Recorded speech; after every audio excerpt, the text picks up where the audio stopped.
welcome all. I'm so happy you're here and I'm very excited about this. I'm so excited. I'll tell you up front, the weakness of this online workshop or webinar or whatever it is that there's examples in Spanish. And so people that don't speak Spanish, this will still be interesting and you'll learn and you'll be good. It'll be good for you, but you're not going to be able to see these examples I have from my class of the kids speaking Spanish. And so that was, I didn't have any other way to do it. But it was very important you see my online class for you to get a feeling of what's going on. I'll be glad to answer any questions. We can unmute at the end if you want and do questions, or if you just want to answer, write me at Blaine at TPRSBooks.com. I'll be glad to answer any questions too. Take notes if you want on questions, and then we can answer those at the end. I haven't gone through this. I have no idea on the time. My guess is maybe 2 or 3 hours or something like that. It will take a little bit of time. So, oh no, come on. Oh, there, this wasn't working. Okay, we're going into this idea, basic TPRS skills, teaching a sentence at a time, adding details, parallel characters, circling, triangling, basic skills of student actors. If you don't, then if you're just a true TPRS beginner, a way to start is go to tprsbooks.com, free resources. And there's 3 things. You can get our workshop handout. You can get another part of this workshop handout, which is circling and triangling practice sheet. And then you can get our PowerPoint slides. We also will have these slides available that you'll be able to download for free. I give credit to everything that I'm doing to Dr. Stephen Krashen and Bill Van Patten. Krashen was very instrumental in the development of TPRS, and in 1984 he wrote, I read his book, The Natural Approach. Bill Van Patten is my latest guru that I've listened to and I've learned from, and I'm very appreciative. Stephen Krashen came up with the input hypothesis, and the input hypothesis was very important in my understanding of how language is learned. But Bill came up with one step further, and that is the idea of teaching for fluency. Fluency is different than what happens from input. So when we see what is out there, we hear CI, comprehensible and comprehensible input. Comprehensible input alone does not yield fluency. Fluency comes from input plus interaction. And so in order to speak, you need this interaction. What you get from input is what Bill refers to as mental representation of language. This is that language in the head that a person gets, and it's that feeling of, Stephen Krashen said that language acquisition is a feeling of correctness that gets in your head, and it feels right and it sounds right to you. But fluency actually comes from speaking and from interaction. And so if we're going to get our students to talk, we need to interact with them. TPRS provides the perfect vehicle for this fluency plus interaction, this input plus interaction. So there's some basic principles that we have to all know in order to be able to teach for fluency, and that is fluency is all about limited vocabulary. You don't need a lot of words to be able to speak a language. There are some studies that say some teenagers are fluent with 240 unique words. Some adults can talk with 400 and maybe 1,000 words. But whatever these studies show, you don't need a lot of words. Jim Trelease, in his book, Read Aloud Handbook, said that the average 2-year-old has a vocabulary of about 300 words. Average 3-year-old has a vocabulary of about 900 words. A 4-year-old has a vocabulary of about 1,500 or 1,600 words. 5-year-old has a vocabulary of about 2,100 words. So a 5-year-old kid that has over 10,000 hours a year, so that means he might have 50 or 60,000 hours, he would only have a vocabulary of 2,000 words. And yet, I looked in the textbook, Realidades, and I counted the number of words in the first page of the glossary, and I multiplied it by the number of pages, and it looked to me that there were about 2,700 words in the glossary. If it's in that book, then teachers think they have to cover that. What a disaster.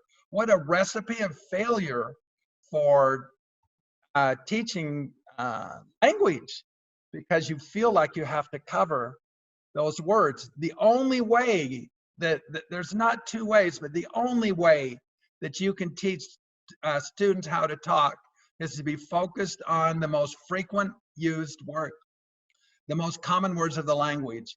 We have a book that we love that's called Spanish Frequency Dictionary by Mark Davies. And he saw about 1 billion words, I think. And he categorized the 5,000 most common frequent words in Spanish in order of usage. And he said that the 50 most common words are 60% of the language, which means if you take any passage of Spanish, if it's normal, you could count those words and 60 of them would be from this very short list of only 50 words. So once we know that the path to fluency is with very limited vocabulary, then we have to build our curriculums around that. Now, there's only one possible way that you cannot use limited vocabulary: if you'll just go in and speak. If you'll just use the language, you can't avoid teaching the frequency words. Except there's one way you can, and that is if you're trying to teach a curriculum of non-frequent words, of words that are rarely used. And that happens by teaching a textbook, because they're full of words that are rarely used. And so you have to get away from these textbooks. Bill Van Patten said that textbooks have hijacked the way we teach language. We've got to get away from that and get to limited vocabulary, high frequency vocabulary, and that's what we need if our goal is teaching our students how to talk.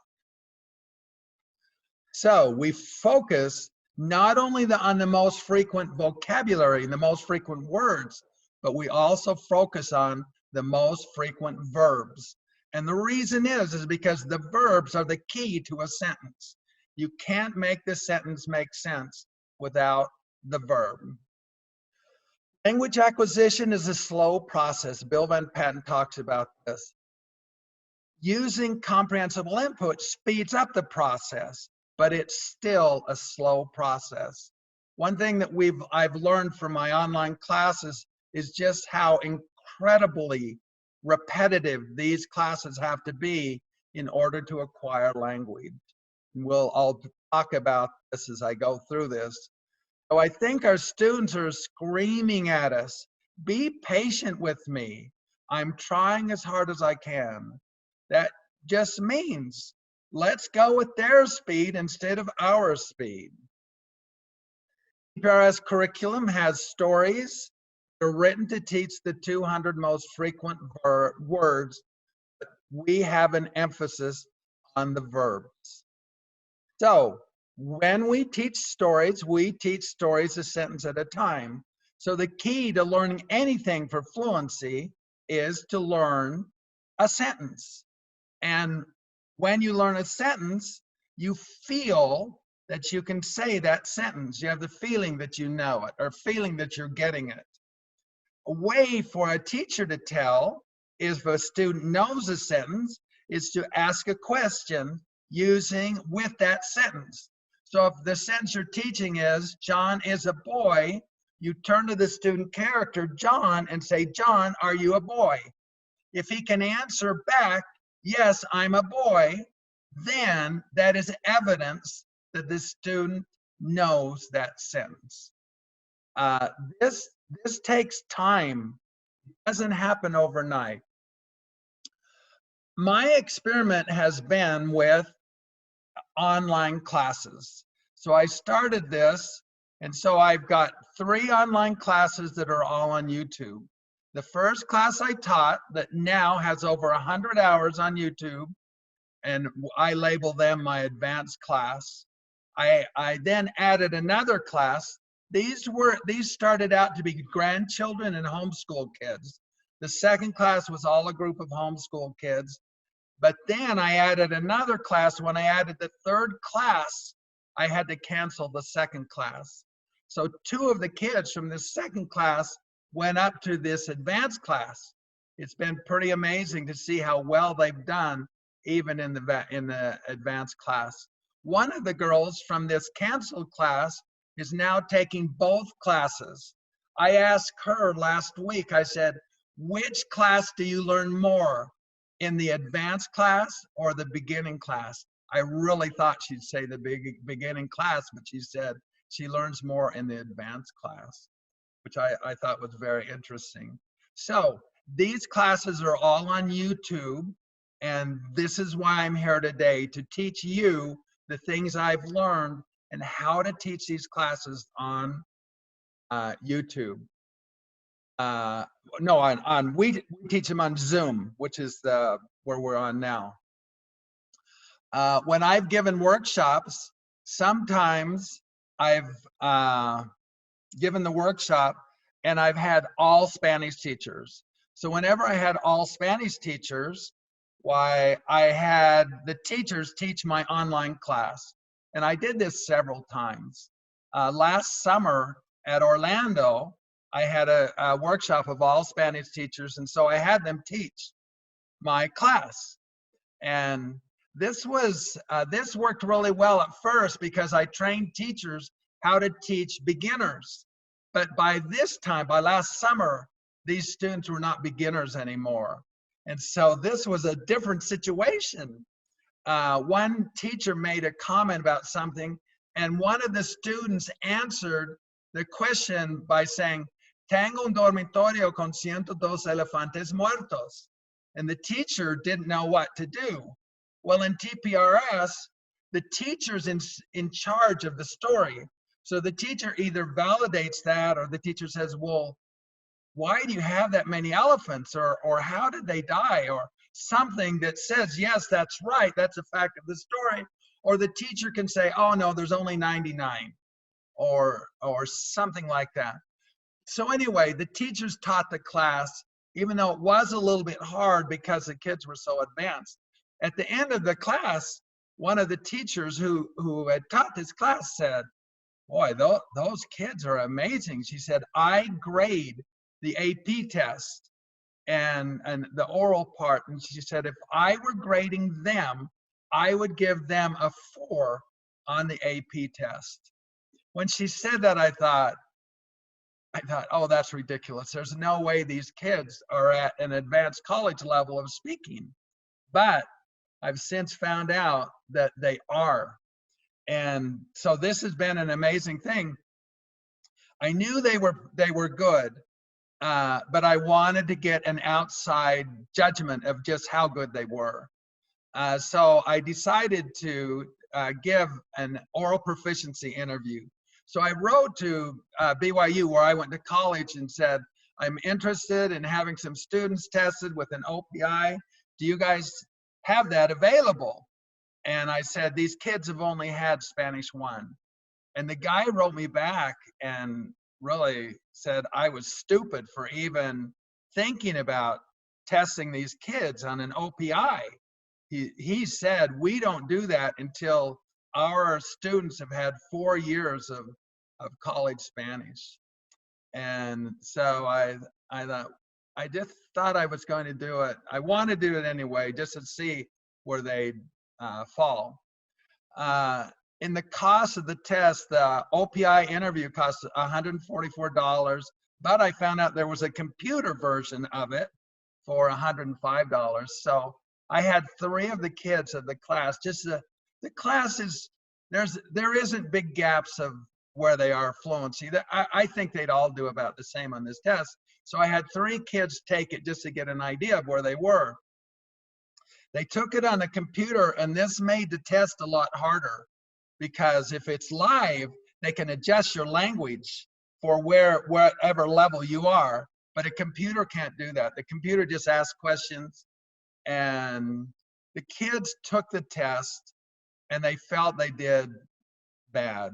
The girl was crying and she said, "Oh, I never want to do that again." And one of the boys said, "I didn't understand." And all of them said there was a lot in the test, the interview, that they didn't understand.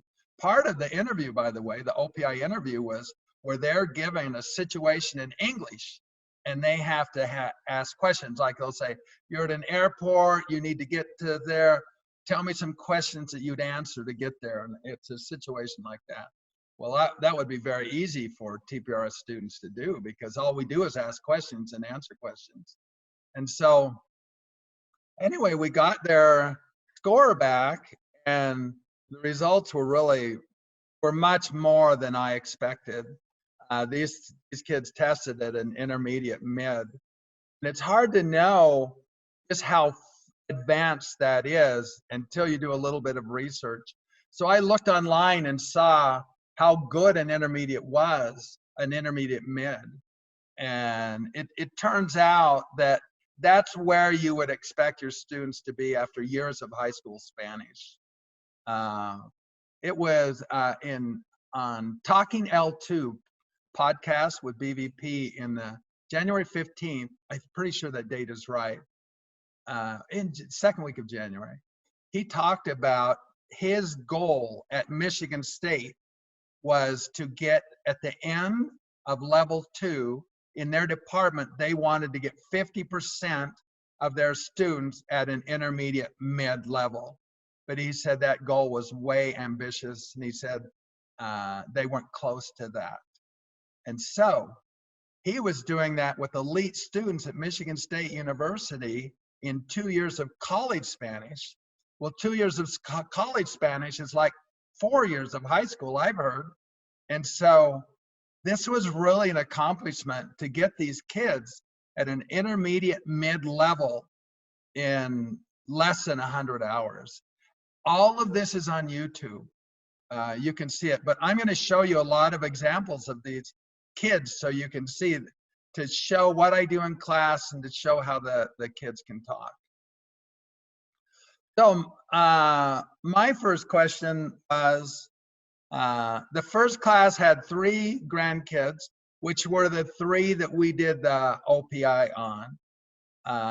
So my question was, can this be replicated? Well, so this year I decided to do another class. And this was, I call it my beginning class. And so this newest class, students from every time zone and Canada. And when I first started this class, I thought, oh, these kids are so slow. Are they ever going to learn this? It just feels, when they're true beginners, that they're never going to get it.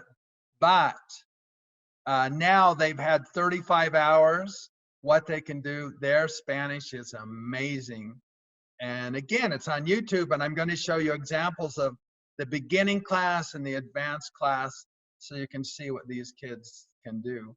That's why I told you that it's an advantage if you know Spanish on this workshop. But even if you can't, you'll be able to see the fluency and the confidence of the kids, which is what is truly amazing about this whole process. So when we teach online, we start with a sentence. TPRS is all about learning language a sentence at a time. And when we learn language, why we have multiple characters. So we have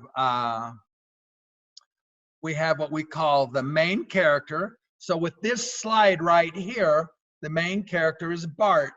So you can see the students off to the right there. One of the kids in this class is Bart. he's playing the role of Bart. And so I then ask him, Bart, are you in California? And he'll answer back, I am in California. And then we'll have maybe another character about Lady Gaga. We'll have a kid playing himself. And then I'm in every story. So like I'd say, I'm in Utah, Bart's in California, Lady Gaga is in Vermont, and Jimmy is in Hawaii. And so with those 4 characters, then we're constantly asking each kid different sentences to try to get this language, this sentence, strong and healthy. Now at this time, these kids, this was the first week of class. I think this was the second class. And so they didn't know anything. And so an example of whether they can answer this, you can hear in their voice of whether they are confident in being able to answer questions about Bart is in California. And so you're going to be able to hear their answers. And so the question is, are their answers strong and healthy?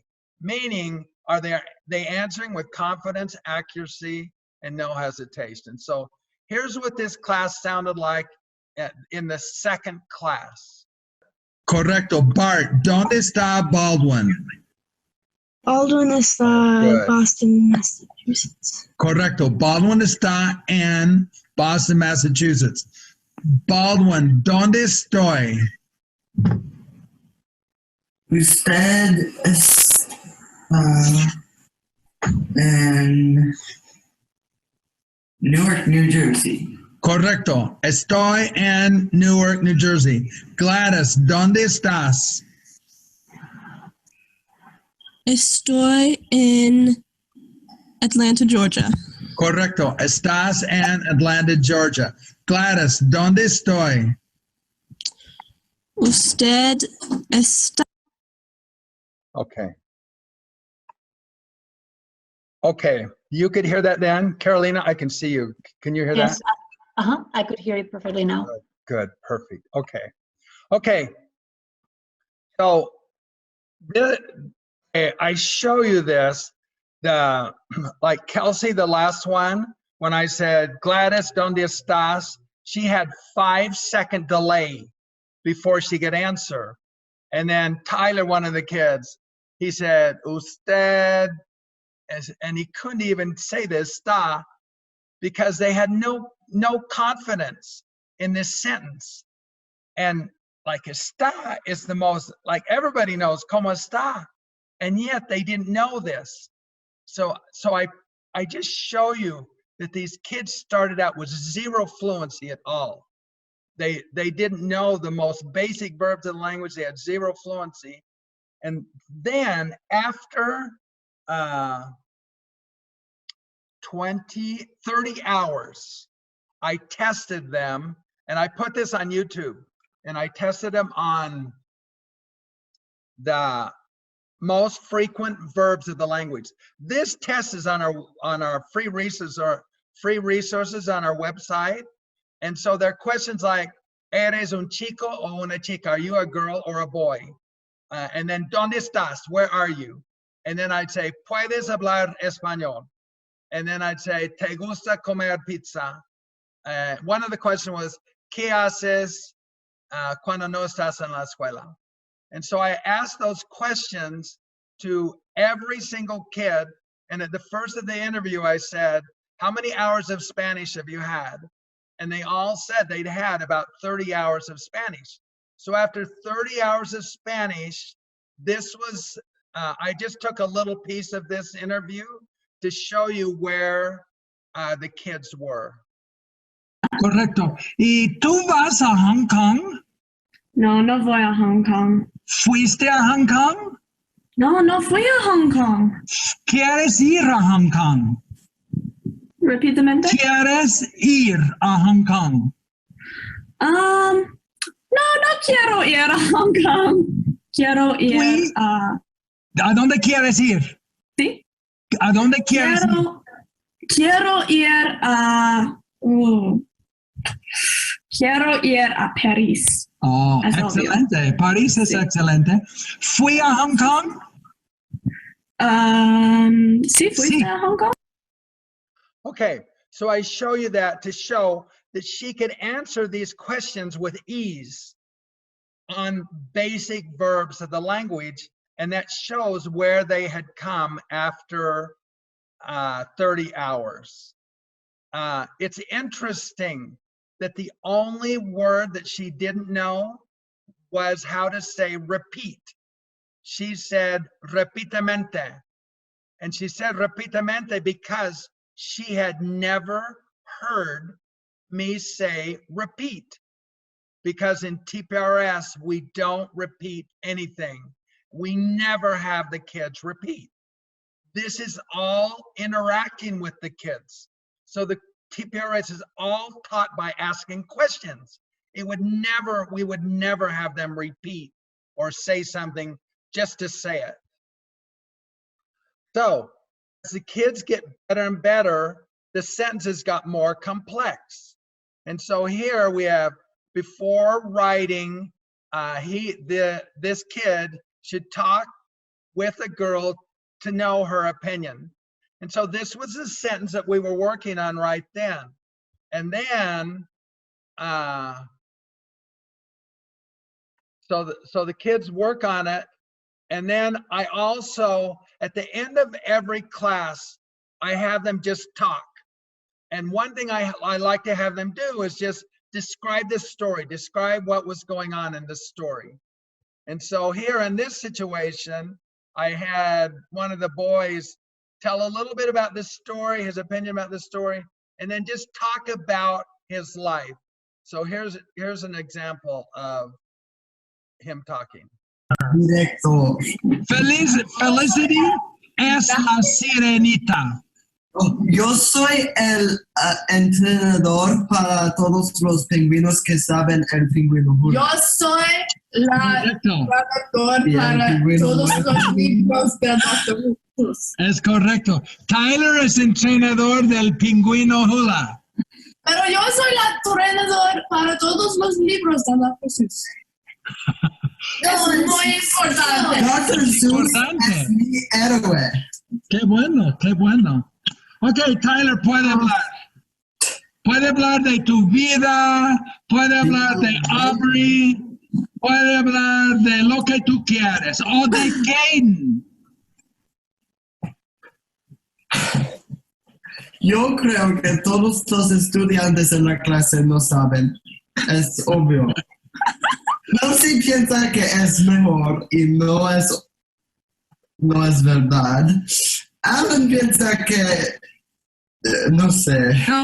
Y Cooper piensa que es más bueno de yo. Y todos piensan que Dr. Seuss está muerto. Y profe piensa que Caden es bueno y el libro de Caden es bueno, pero es completamente ridículo. Y Yo pienso que Tyler tiene problemas psicológicos. Y Kelsey piensa que yo tengo problemas psicológicos. Es terrible para yo. Y yo creo que yo soy el experto y yo tengo el idea más bueno. Okay, so that's kids just talking. And they got there in just this relatively short period of time. Now, when I teach, a rule is that kids answer in a complete sentence. Now, I was attacked on Facebook for having my kids do this because it violated the input hypothesis, Krashen's input hypothesis, because it says early production doesn't aid. The hypothesis said forced speech beyond their acquisition level doesn't aid in language acquisition, which is one of the 5 hypotheses of Stephen Krashen. And so here I was having them force speech. Well, when I asked them early questions, I had them get the verb right early on.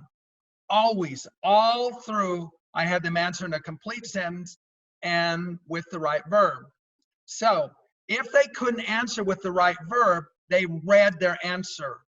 And the answers were always on the screen with translation.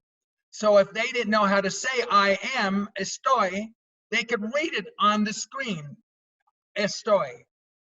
Now, I never, even today, I don't worry about agreement. Agreement is going to come when it comes.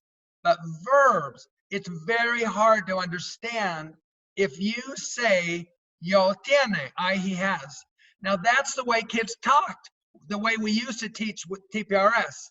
But now that we do constant questioning where kids have to answer with a complete sentence, the one thing they get, and they get early, are the verb correctness. Teachers used to complain about TPRS by saying, my kids always say yo tiene, but you can hear Tyler there, his verb accuracy is incredible. Now, when I went and looked online and looked at what you had to be an intermediate student, you'll never do well on an ACTFL OPI unless you say your verbs right. Well, these kids have been day one to say their verbs right. And so this is so important because they learn and they feel that tango means I have, and they feel that tiene means he has. Now, if they're talking about themselves and they say the word tiene, I teach the stories as a character in the story. If they say the word tiene, then I say, you're talking about him, and then he knows he's talking about himself. So he changes that and he says the word tango. So this was an experiment. I didn't know if this would work or be successful or not, but it turned out it was far successful, far beyond what I could have ever imagined. Their fluency turned out to be so much farther, and it came from just exactly what Bill Van Patten said, which is interaction plus input. So key in this is students never talk without considering the perspective. In other words, are they talking about themselves? Are they talking about someone else? Or are they talking to me about me? Since there are several characters in every story, they can never talk without getting the verb right and considering the perspective of the verb. So, therefore, when I tell at the end, retell the story. So they retell the story from the perspective of the character that they played in the story. So in this story, one of the characters was Maddie, and I don't remember the boy. So the first boy that this is my beginning class, by the way. So the first boy tells the story from his perspective because he's a character in the story. And then the second girl, she tells the story from her perspective. And then the third person tells it from all third person. And so this is the way they learn language from day one, either playing a character or learning about a character in this story. La casa de Mary está en Dallas, Texas. Y yo describe la situación. Yo describe says he. Yo describo. Yeah. Yo describo la situación con Mary. Y Mary va a buscar su mamá. ¿Quién es su mamá? Su mamá es Sally. Sally. ¿Y Sally es simpática o antipática? Sally es simpática. Sí, no es antipática, es simpática. No. A Mary, describe la situación. Mi amigo Mario vive en Buffalo, pero hace frío en Buffalo y no le gusta. Mario sale de Buffalo y va a la casa de mí. Perfect. How would you say he visits me? Can you do that? He visits me. Su visitar, You say me visita. maybe. So you say me, he visits. Okay. Mario me visita en Dallas, Texas, porque hace calor en Dallas y Mario le gusta. Mario me dice, I can't believe you did that. Good job. me dice, no estoy contento porque Buffalo hace frío y no me gusta. Y le digo, un momento, y busco, busca a mi mamá. Yeah, busco a mi mamá. Right. Busco a mi mamá y mi mamá se llama Sally y ella es muy simpática. I love it, love it, love it. You're amazing. So this is this girl telling this from the perspective of the dog. She's the dog in the story, so you can listen to her retelling it. Tú puedes hablar. Sí, yo tengo problemas con Sofía. Ella tenía razón, porque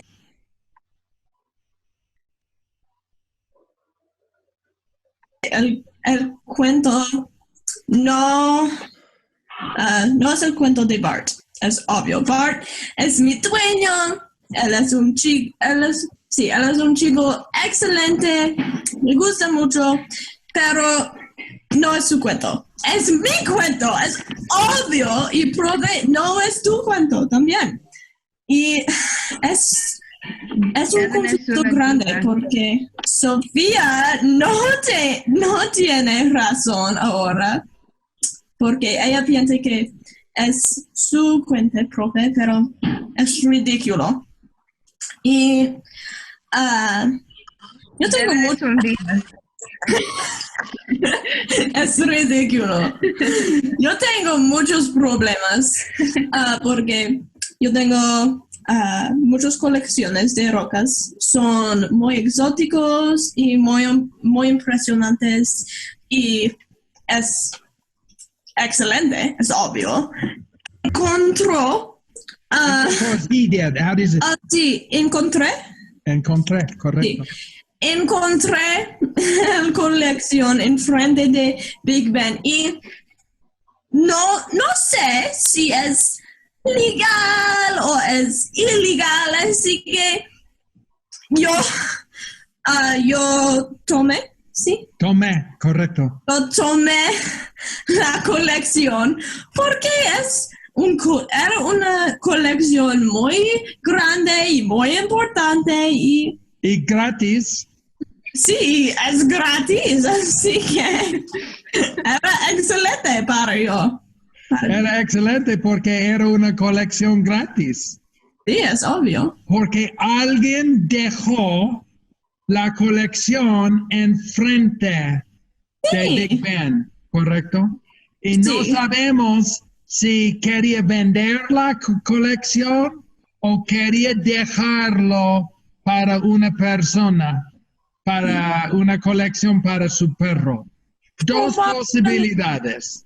Sí, y probablemente dejó para mí. Probablemente. ¿Quién tú puedes? Okay, I just want to, I guess I went a little wild on how long that was. Here we go, the challenges of teaching online. Anyway, I just want to show what perspective does. We keep adding more and more details to the story, and the kids tell the story from perspective. So, one of the things that we do is circling. Circling online is different than when you're in a class, you can get a core response. You can get a lot of repetitions through circling, and the kids get quick and answer. But on an online class, it's different. The biggest problem we have online is the noise. And so kids have to spend much of the class time muted. And so therefore, when we ask circling type questions, even if we can get one kid to answer, then that one kid can answer for the group. So, or again, we just accept any student answer instead of a choral class answer. A student can unmute in order to answer, but we like the quick responses of circling. A major advantage of circling is so that we can ask questions quickly and get kids to respond quickly. Another thing that we do is triangling. Triangling is slightly different in online class because it's mainly just teacher, student, or teacher and the character triangling. But we spend a great amount of time just one-on-one talking. But that one-on-one is always asking questions and that the kid answering questions about one of the characters in the story. Again, the noise is our biggest problem. Sometimes we have to go, and if the class is not too, as a teacher, I can mute or unmute any of the students. And so if I see a student unmuted and there's background noise, then I just go and mute the student. If there is background noise, it goes through everybody's audio, and we can hear that. So, the biggest problem in teaching language, all language, is the fact that teachers have a feeling of ease in the language, but students have the opposite. They have the feeling that this is hard. Therefore, teachers want to rush through language, and students want all the repetition they can get. They feel like I can't hear this enough. And so we have to be able to bridge that gap between that feeling of ease and this feeling that the students have for this tremendous repetition. So the way to do that, one way to do that is through triangling. Triangling lets you see whether the student can produce the language, can answer that sentence. If he can answer it, why then you can see, okay, they're getting this. They're getting ease in this sentence. But if he can't, then you have to stay on that sentence. So when you stay on a sentence, you circle, you triangle, you add a character, you add a detail, or you have them describe the situation relative to that situation in the story. All teachers, all of us do too much, too fast, too soon. So we've got to slow down. We've got to stay on a sentence longer. Bill Van Patten really helped with teaching this idea of, is the language strong and healthy? He uses the word robust. We have to know what strong and healthy looks like. Is it robust? Is it something where they can answer with confidence and accuracy and no hesitation? We're always looking for strong and healthy language. If it's not strong and healthy, we can't move on. The teacher always has this idea, move on, go fast. But the students have just the opposite feeling. Stay on that sentence. Help me get that sentence. Help me get a feeling that I'm so getting it in that sentence. A powerful way to slow down is what we call describe la situación. When we give a piece of the story, then I want to know, I like to take a snapshot of their brain. I want to know, do the kids know this? Can they say it? And so I just say, describe the situation. So we give them chunks of knowledge. For example, last week, I just added a little bit about this girl who was a character in this story who had a grandma named Myrtle. And Myrtle had 2 cows. And Myrtle always walks in the park with her 2 cows. And so then I'd tell them that in Spanish, and then I'd say to a student, describe the situation. I go to the first person who was playing the main character, and then she'll say, I have a grandma. My grandma lives in Detroit, Michigan. My grandma's name is Myrtle. Myrtle has 2 cows. Myrtle walks in the park with her 2 cows. I walk in the park with my grandma. And so then the next person describes a situation, but now the person describes it in 3rd person and says, Ginger has a grandma. Her name is Myrtle. Myrtle has 2 cows. Myrtle walks in the park with the 2 cows. And so they're always talking. It's a constant talking, but it's always from perspective. And it's always about who is doing the action. So they have to consider and make those changes based on the little piece of the story.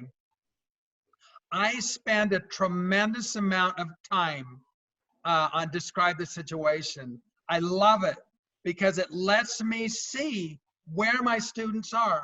It lets me see, are they strong and healthy? As I've done this in workshops recently, teachers that have done TPRS for years have reported back, this one thing is a game changer in their teaching. It slows them down and it lets people learn that weren't able to learn before because the class went so fast. So what you do on describe the situation is you let your best student go first. And then you just let every student, they say the same thing, but each student is saying it in their own words. Nothing is memorized. And so we give them a chunk of situation and we have them then, I just have everybody describe it. So this slows us down. It gives each student, and so by the time you get to the kids that are having that are the slowest, they've heard this several times. I spend 30 or 40% of my time having the students describe the situation. Another powerful way to add interest is I ask them what they think. So I've got an example of this asking, I added a situation, I add information, and then I say, well, what do you think about that?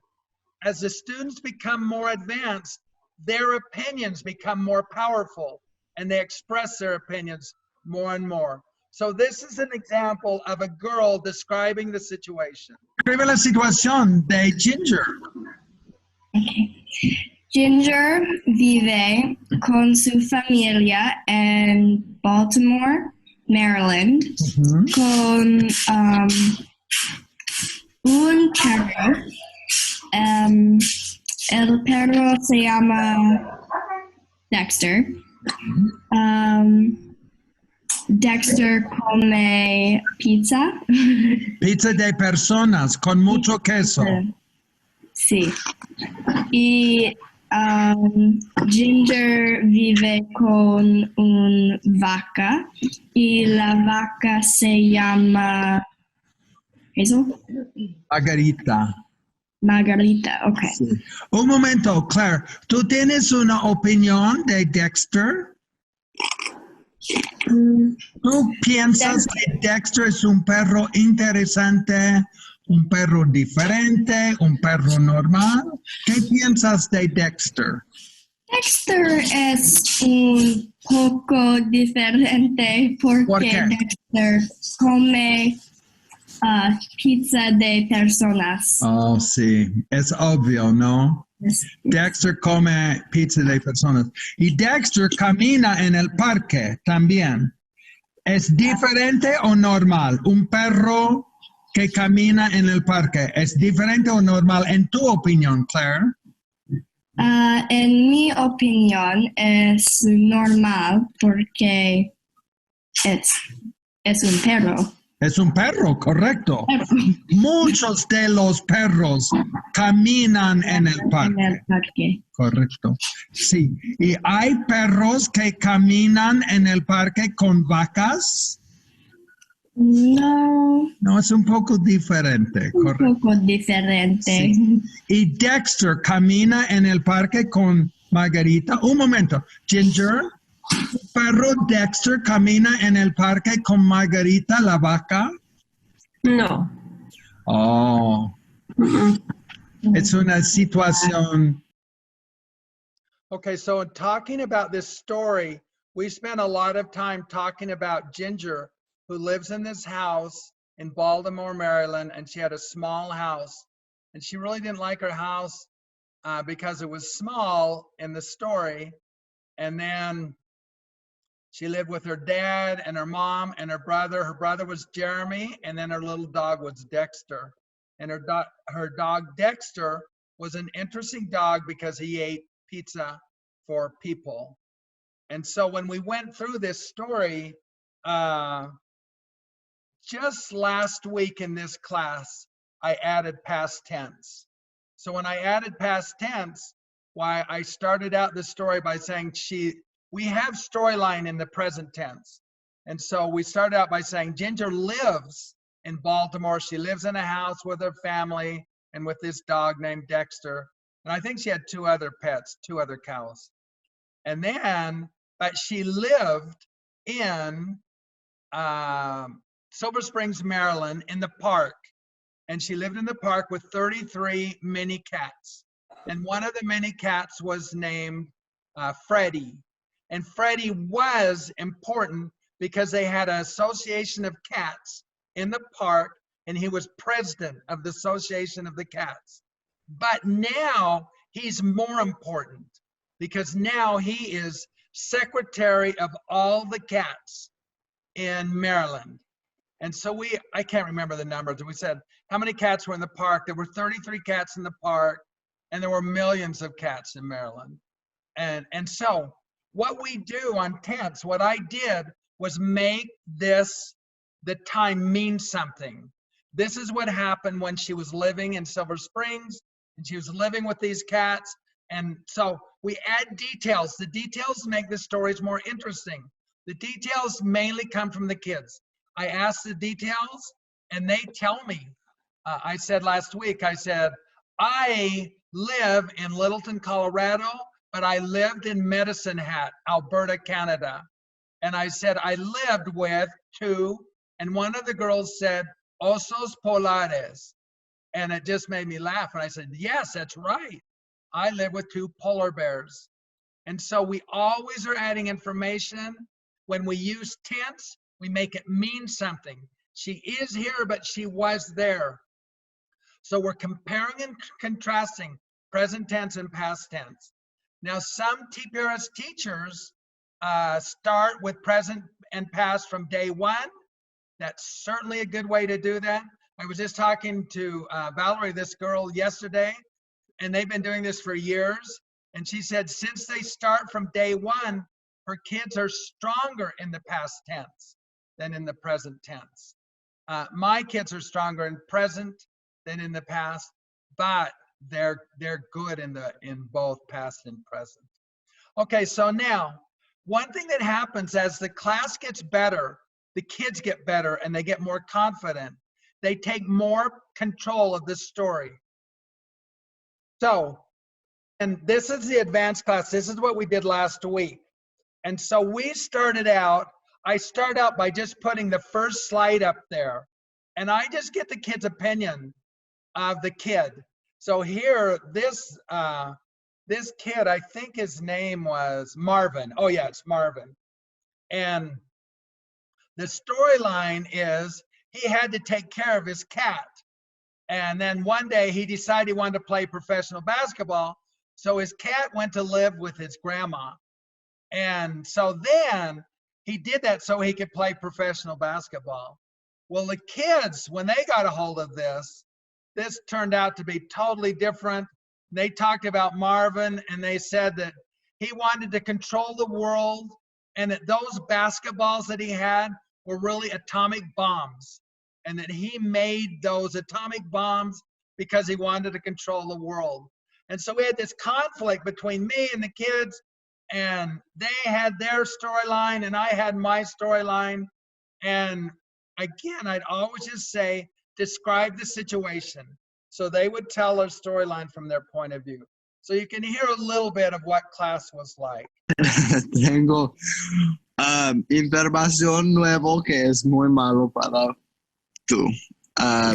Tommy está muerto de coronavirus y es terrible Okay, when he says Tommy is dead from the coronavirus, Tommy was one of my polar bears. And so he's saying he's dead. And I said, he's not dead. And I just told them that Tommy, one of the storylines of the cat got all dirty. And I said, he got dirty because the cat ate 9 pieces of chocolate. And I said, well, my polar bear, Tommy, gave me 10 pieces of chocolate and I ate them.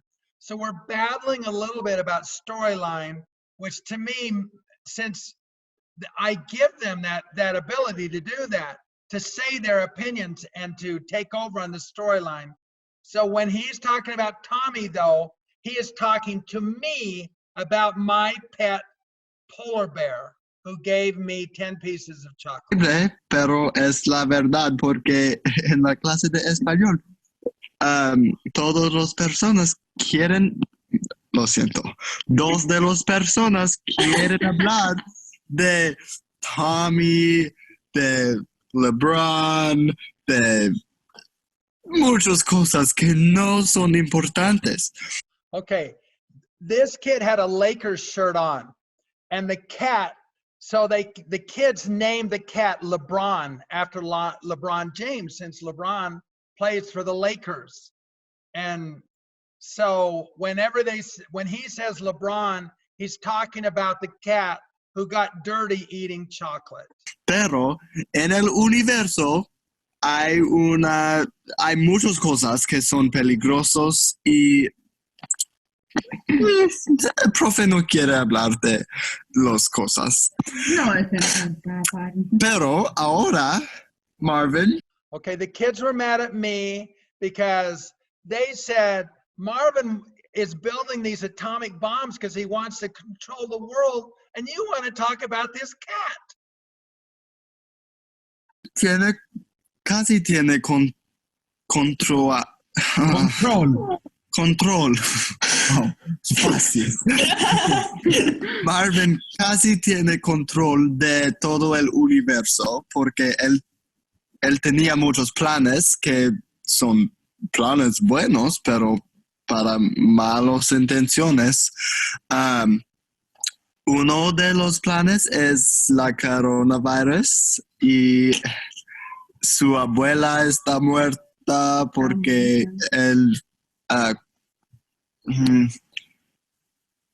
decide que era una buena idea para compartir con su abuela. Y también su gato está muerto, pero no es de la coronavirus, es porque él Okay, this is the kid on the first slide when I showed the class at the first. I said, ¿Dónde estoy, I think? And the kid said, usted. And there was a 3 or 4 second pause, and he barely said the word está because he didn't know any Spanish.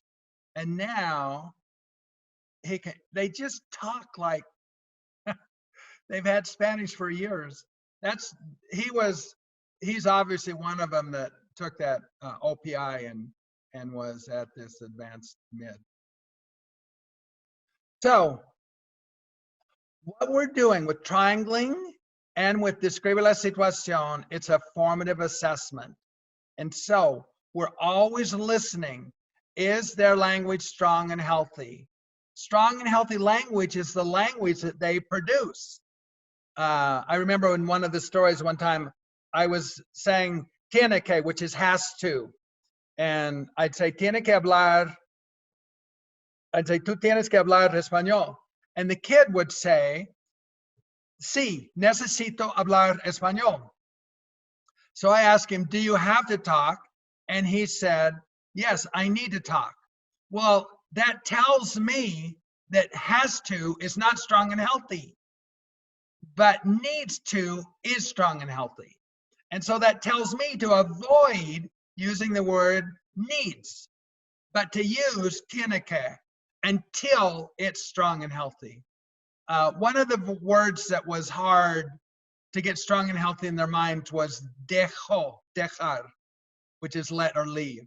And so in this last slide, this last story, why I had, we were talking about rock collections And so that's when the girl was talking about being the dog. The dog wanted rock collections from different parts of the world. And so I said, Prince Andrew left his rock collection in front of Big Ben.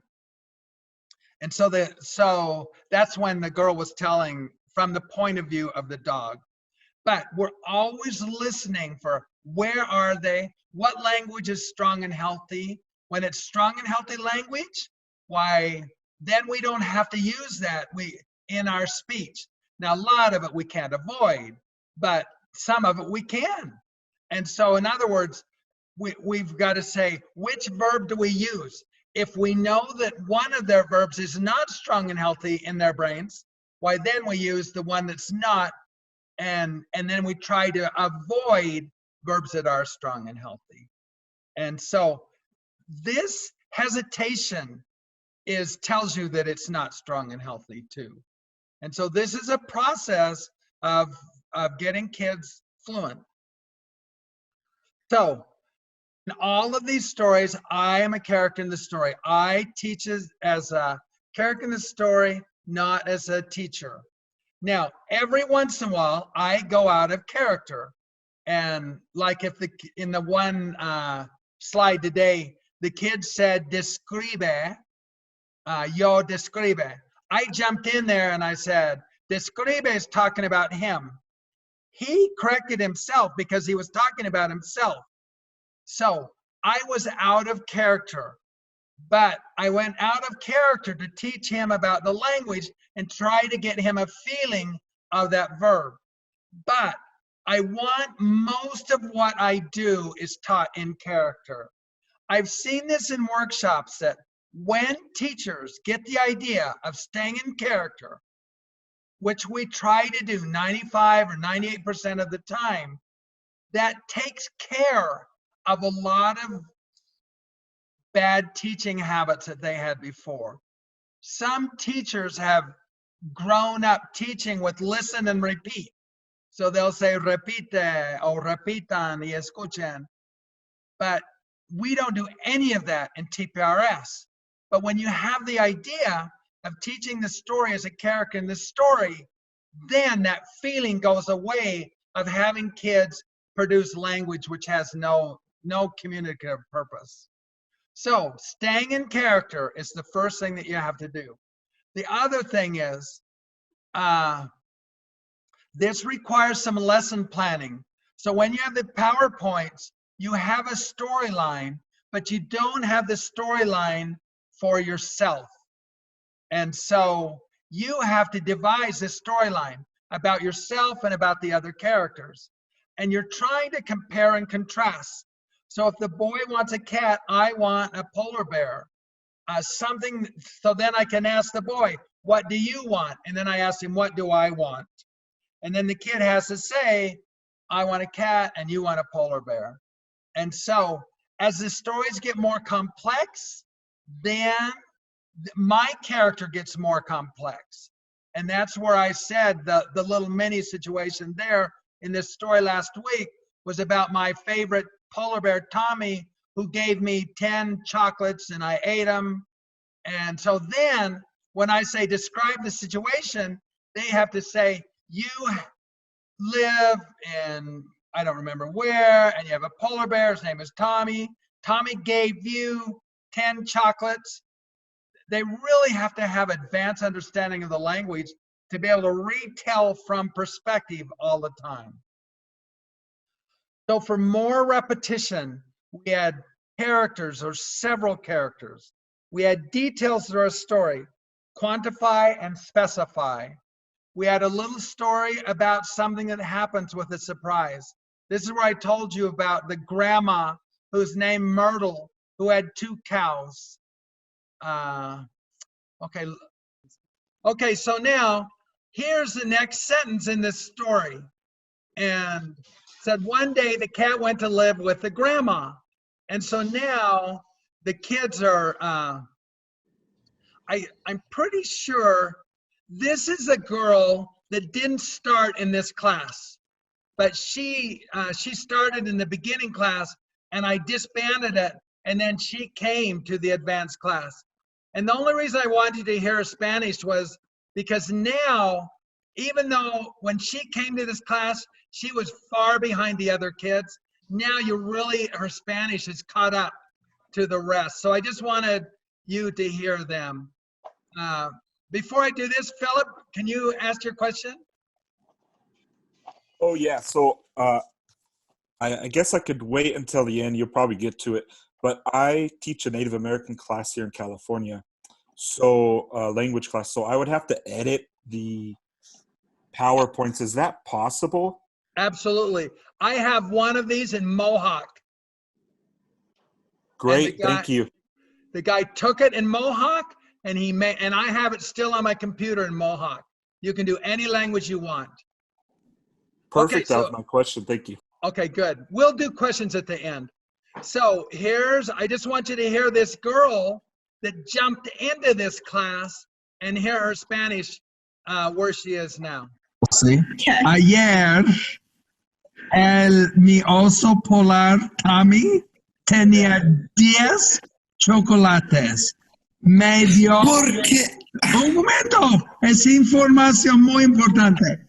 Tommy me dio los 10 chocolates Hershey y los comí todos. El gato solamente comió 9. Yo comí 10. Un momento. Y es importante porque No es parte de mi opinión. no es parte del Pero cuento. clase es información importante. Para usted. El oso polar. Otro. Lo siento, pero yo tengo noticias malas para ti. Un momento, es una comparación entre Pero mí y el gato. El gato solo comió 9 chocolates, yo comí 10 chocolates. Pero tú eres una persona. Chocolates. Tú eres Un momento. ¿Tommy come 10 chocolates? No. Tú Tommy come. me dio. Can you hear that? Gave you. Me dio 10 chocolates. Yo comí todos los chocolates. Buena para ti. Sí, yo estaba muy Yo quiero contento. 10 chocolates. Y el gato solo comió 9 Pero, chocolates. profe, tú eres una Profe, persona y el tú eres gato una es un gato. No hay mucha diferencia. Hay mucha diferencia. Ok, Kelsey, tú puedes hablar. Darn it. También el universo está en peligro. Sí. Kelsey va a hablar. Yo Poquito quiero... importante. Oh, darn it. I thought that was Sophia talking. Darn it. Okay. Anyway, this girl is caught up. I put it on there to just show you this week that even though she started out way below the class, by being in the class, she's basically caught up with the others. There's another girl from that beginning class, and she goes to the beginning class and to the advanced class. And at the end, just last week, I asked her, do you learn more in this class or in the beginning class? And it surprised me. She said she learned more in the advanced class. And so, again, if I didn't do Describe la situación, then I think that the girl's young. She's only like 10. I think Amika would have no chance in that class. But Describe la situación lets them hear the same thing over and over and over again. And so this has given Sophia and Amiko a chance to catch up to the others. It slows me down in going through this material. Okay, there's not a lot more to go, and then you can ask questions. So this Voxer app is how I communicate with the class. And so I have it on my phone. Everybody has this. And so whenever we have a class, the class they have to get the sign-in code. And so I take this Voxer app, I send them the code out, and then they all know when to sign in. This also gives us an area. It's a walkie-talkie, and we've formed a group all together. So any class you'd have would all be together, and then I can talk to the group anytime I want. I can talk to them about details of the class or when the class is or whatever I want. Yeah, it's just really important how we use Voxer. Another thing is at the end of every class, since I'm just using PowerPoints, the book is great. If the kids have the book, then they have readings. Jeremy has a new thing where we take each story and he's made close activities where the kids go in, and each story has three different activities where the kids can fill in the blank. You can get that easily. I mean, I think it's like $20 or something. It could be a little more, but you can make copies for everybody. Those are all about the stories and the PowerPoints. Anyway, I usually start the class by having one of the students translate the story. So they get the story on Voxer. And so let me show you. So this is the story just from this week, just the start of it. So I'll read this in English for you that don't know Spanish. So it says, there's a girl named Ginger. Ginger lives with her family. She likes living with her family. Ginger has a pet. Her pet is a dog. The dog is named Dexter. Dexter's an interesting dog because he likes to eat people pizza. He eats pizza with a lot of cheese. It's an interesting situation. Ginger has her brother. Her brother's Jeremy. Jeremy is a good brother. Ginger has a grandma. Her name is Myrtle. Myrtle lives in Detroit. She lives in a big house. She needs a big house because she has 2 cows. Myrtle walks in the park in Detroit with her 2 cows. It's interesting. One day, Ginger went to Detroit because she wanted to talk to her grandma. She went to her house. She said, do you want to talk with me in the park with my 2 cows? Okay, now if you saw this, the story is probably 300 to 400 words. I just took out the little first piece of this so you could see. And this was the last story that they got. By the way, all of those stories on you, not all of them, but most of them, I've put the class reading on YouTube. So you can see what I did with the class. If you have trouble on parallel characters or what to do, just go and see what I did on YouTube. And then you can see the reading that I did. So even by seeing the reading, you can see what I did with the parallel characters. At the very end, then I have my part. I have my part where I talk about the reading. Okay, so this is the advanced class. There was a boy, Marvin. Marvin was an interesting boy. He had his shirt. It was different. He also had a cat. Cat was named LeBron. LeBron had a lot of interesting activities. Okay, so here was all of this last story that I just showed you. Okay, we're just about done, then I'll answer questions. So the kids have outside readings, read 2 hours a week. They read TPRS novels. I don't do anything with this except ask them about the book that they're reading. Sometimes at the end of our class, I'll say, just each kid will share what they're reading, but it's not something that we grade or anything like that. I remember best that which I learned with pleasure. TPRS is a fun way to learn. It doesn't feel like school. This was at our NTPRS in Canada. You'll know when you've arrived when you say TPRS is an island. And to get to the island, you've got to jump in and swim to the island. Because TPRS is new for you, the water's cold. But you get into the water and you swim out to the island and you'll make it if you just keep swimming. Some people just go halfway and they swim back. Some people just put their toe in and say the water's too cold.